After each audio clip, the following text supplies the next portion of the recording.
To this day, over 27 million Anom messages have been collected.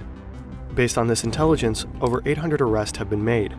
But experts are growing increasingly skeptical about whether Anom's chats will be admissible in court. That's because the evidence may have been obtained through potentially illegal means. A German court has already set a precedent, ruling that Anom chats cannot be used as evidence in trials because they could not be physically linked to the suspects. In the case of 3 drug traffickers arrested in Germany, the court only approved physical evidence for trial, dismissing the encrypted messages gathered from Anom. In Australia, legal uncertainty has already delayed a major trial, with the court grappling over whether the data collected through Anom's backdoor can be used to convict suspects.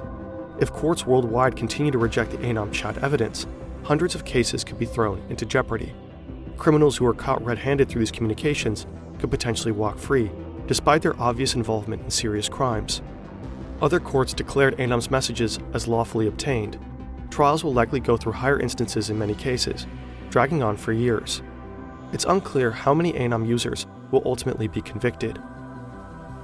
While official press releases praise the number of murders supposedly prevented, there's a troubling silence regarding those that were not.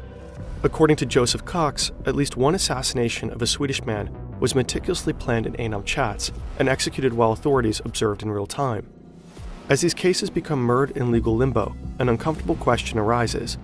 Was Operation Trojan Shield actually worth it? If key evidence is dismissed and trials are delayed or overturned, the operation's long-term impact may be far smaller than law enforcement had hoped. And there's another dilemma here, one that affects us all. It's about privacy. Today, almost every popular messenger is end-to-end encrypted. Preserving privacy is essential. It's a basic right. Encryption technology is not just for criminals.